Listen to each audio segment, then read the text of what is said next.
മോളെ മഞ്ചാടി, എന്റെ മോൾക്ക് ഇപ്പൊ എങ്ങനെയുണ്ട്? അസുഖമൊക്കെ മാറിയോ? മാറിയച്ച, ഇപ്പൊ എനിക്കൊന്നുമില്ല. ഞാൻ സുഖായിരിക്കാം. എന്ത് സുഖം? എന്റെ മോള് വല്ലാതെ ക്ഷീണിച്ചു പോയി. നിന്നെ കാണുമ്പോ മനസ്സും ശരീരവും ഒരുപോലെ തളർന്നു പോയതായിട്ട് അച്ഛന് തോന്നുന്നു. അതൊക്കെ അച്ഛന് മോളോടുള്ള വാത്സല്യം കൊണ്ട് തോന്നുന്നത്.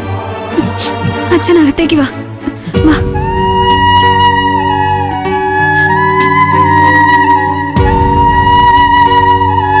അല്ല, മാഷായിരുന്നു. വരൂ, അകത്തേക്ക് ഇരിക്കാം മാഷേ.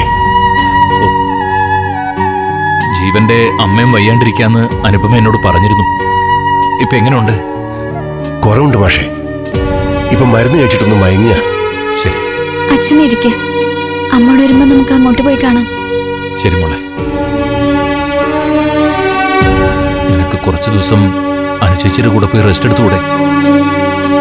ഇവിടെ ജീവന്റെ അമ്മയാണെങ്കിലും വയ്യാതെ കിടക്കുമ്പോ എങ്ങനെ മോളെ?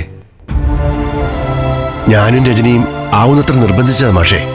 2 ദിവസമെങ്കിലും അനുചേച്ചിയുടെ കൂടെ പോയി നിൽക്കാൻ. അതായിരുന്നില്ലേ മോളെ നല്ലത്?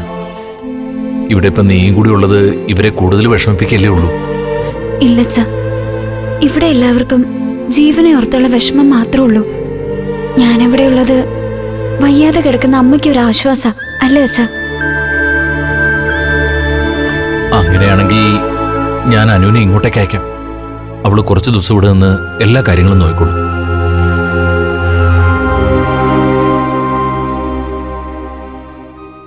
ഇവള് കോളേജിൽ ചേരാൻ ടൗണിലേക്ക് വരുന്നത് വരെ ഞാനും എൻ്റെ മോളൊന്നും വീട് വിട്ട് നിന്നിട്ടില്ല. ഇവളുടെ എല്ലാ കാര്യങ്ങൾക്കും എൻ്റെ ഒരു കണ്ണുണ്ടാവും. സ്വന്തം കാര്യത്തിലൊരു ശ്രദ്ധയില്ലാത്ത കുട്ടിയാ. എല്ലാം ശ്രദ്ധിക്കാൻ അച്ഛനും ചേച്ചിമാരും ഒക്കെ ചുറ്റുമുള്ളതുകൊണ്ടാവും അല്ലേ? കുളി കഴിഞ്ഞ് തലയിൽ രാസ്നാദിപ്പൊടി ഒന്നും ഇടാനാ ഏറ്റവും മടി. അത് ചേച്ചിമാരെ എത്ര നിർബന്ധിച്ചാലും സമ്മതിക്കില്ല.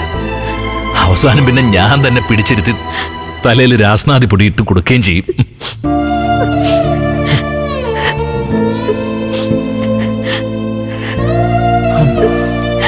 അതെ, ഇപ്പോഴേ അതൊന്നും ചെയ്യാത്തോണ്ടാവും ഈ പനിയൊക്കെ വന്നത്.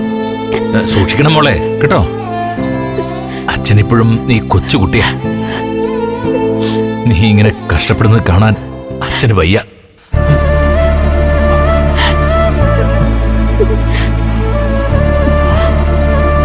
എനിക്കൊരു കഷ്ടപ്പാടും ഇല്ല അച്ഛ.